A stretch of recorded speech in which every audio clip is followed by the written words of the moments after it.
I'm Rowan. 10,000 strangers congratulated me. My mom asked if I'd gained weight. No, seriously, I was at our weekly Sunday dinner. You know the one. The mandatory gathering where we talk about the weather and my aunt's rose bushes for 2 hours. In my pocket, my phone was buzzing itself into oblivion. My side project, this little thing I'd poured my soul into for months, had just crossed this ridiculous milestone. 10,000 people. Emails, DMs, comments, a tidal wave of congratulations and you're amazing from people I'd never met. I felt like I was vibrating with a secret. And at the dinner table, nothing. Just pass the potatoes. My brother talked about his car. My dad talked about the lawn. Then my mom looks at me, really looks at me for the first time all night and says, "That shirt looks a little tight, honey. You doing okay?" I just remember nodding and excusing myself to the bathroom, where I locked the door and cried so quietly I didn't even make a sound. Just tears and a phone screen full of hearts from strangers. My first reaction was just build a wall around the feeling, a fortress of sarcasm. Who cares, right? Who cares what they think? They still see me as the kid who failed PE and had that unfortunate emo phase. They don't get the new me. Fine, their loss. The validation from strangers felt cleaner anyway. It was based on merit. It wasn't tangled up in 2 decades of awkward holiday photos and arguments over whose turn it was to do the dishes. So I told myself it was better. This is pure support, I'd think, scrolling through comments at 2 a.m. This is what real success feels like.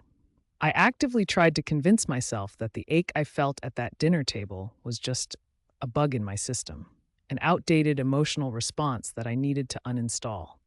So I leaned in, hard. I became a validation junkie, and the internet was my dealer. My screen time notifications were basically a cry for help. I started treating my life like a content farm. I wasn't just having coffee, I was staging a photo of the latte art. I wasn't having a thought, I was workshopping a tweet. I posted at absurd hours because I knew my engagement would be higher in a different time zone. It was a spreadsheet driven life. I was so focused on the relational cost being zero that I started making withdrawals from my actual relationships. A friend would be telling me about their breakup, and I'd be nodding along while secretly checking the stats on my last post. It was grotesque. I was chasing the high of a stranger saying, "You get me," while becoming completely unrecognizable to the people who were literally sitting across from me. And then it happened. The thing every online person secretly dreams of and is terrified by.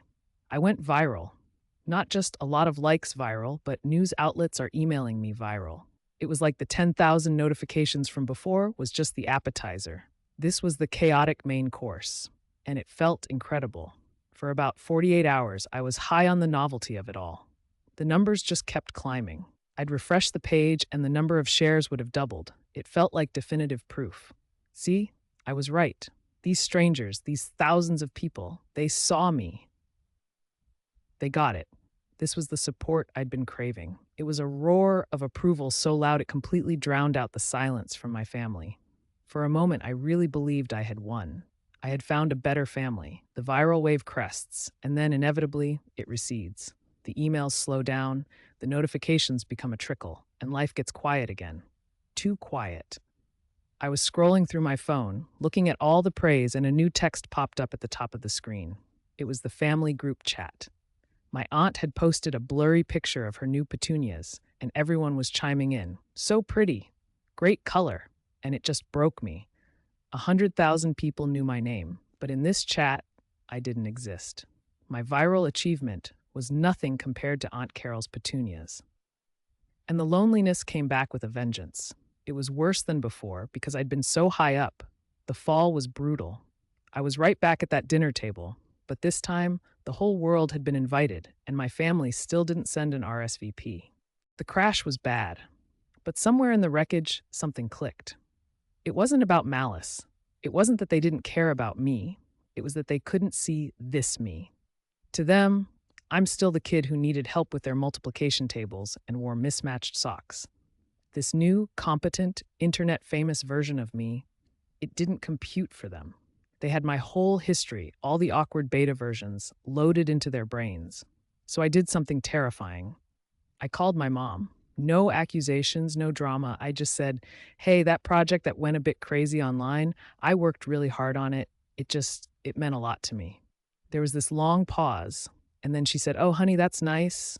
I just, I don't really get all that computer stuff. I'm proud of you. I guess I just don't always know how to say it. It wasn't an apology. It wasn't a movie moment, but it was honest. It was the first time I realized we were watching two different movies.